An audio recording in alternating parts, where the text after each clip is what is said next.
If you have had the distinct pleasure of following me over the years, you know that I have had an absolute, not love affair with, but perhaps maybe a fixation, a penchant, a predisposition to focus on that of chemtrails, which is what people call it, but I have said, and it is called geoengineering. The spraying, the streaks of stuff that we see in the sky all the time that cause the sun to be obscured, and that many folks refer to as just some kind of condensation trails or water vapor or something. I don't know. Okay? But now they're starting to leak information out as to what this means. They're finally admitting what they're doing is called geoengineering. Please don't call it chemtrails. Don't call it chemtrails, because the sock puppet media have been told that whenever they hear that, they will debunk it and they'll say, well, this is a condensation. No. Just Google geoengineering and your whole world will change. Well, recently there is this team of scientists and whatever.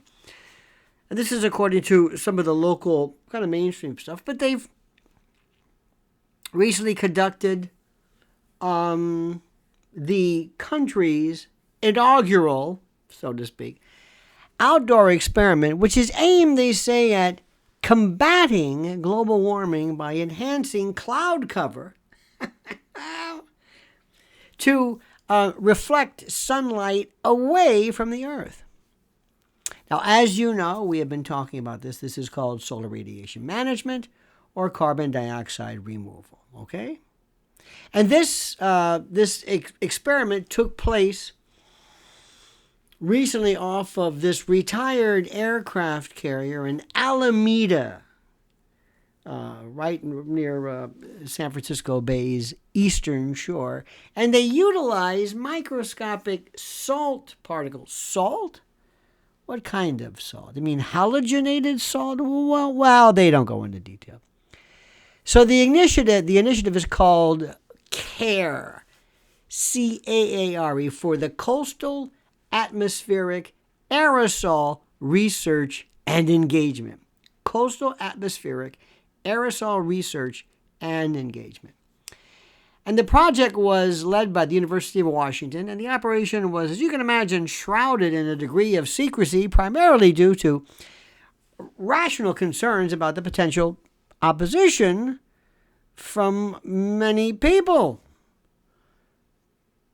According to the New York Times, San Francisco Chronicle, which were exclusively invited during this particular race to document the initial activation of the spray cannons. Only they were.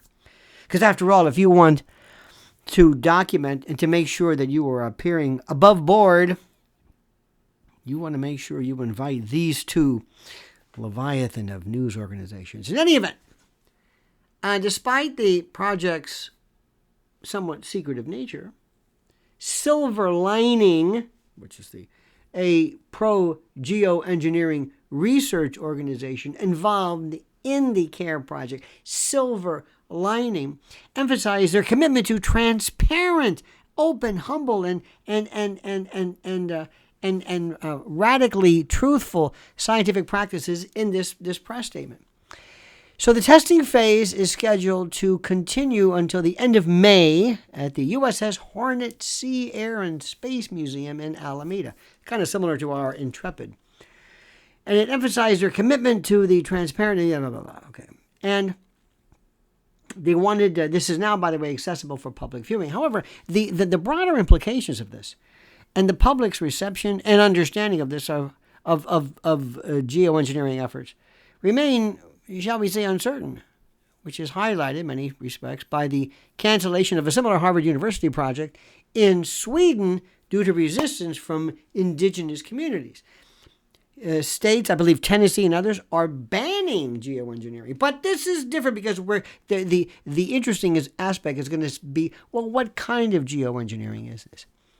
Now, the incident with Make Sunsets, this is a company that unilaterally released sulfate particles into the atmosphere from Mexico. This further stirred debate, leading to a national prohibition on solar engineering, making sunsets. Don't you love this?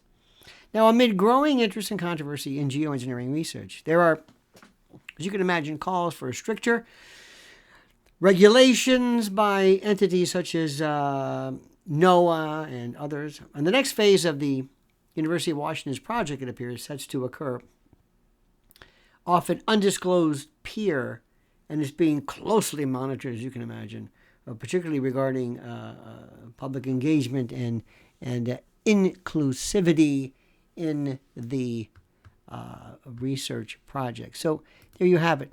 What's interesting to note is that this is your government and those people involved introducing what we have been saying has been going on forever.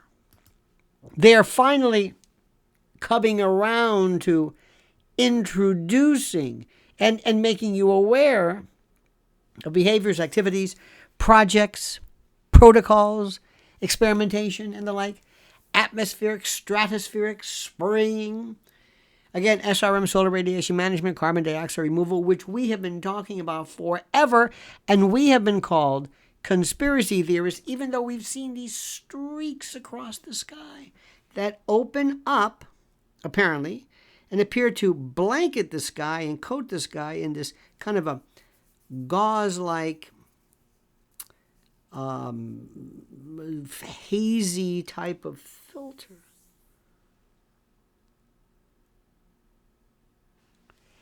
And we were right.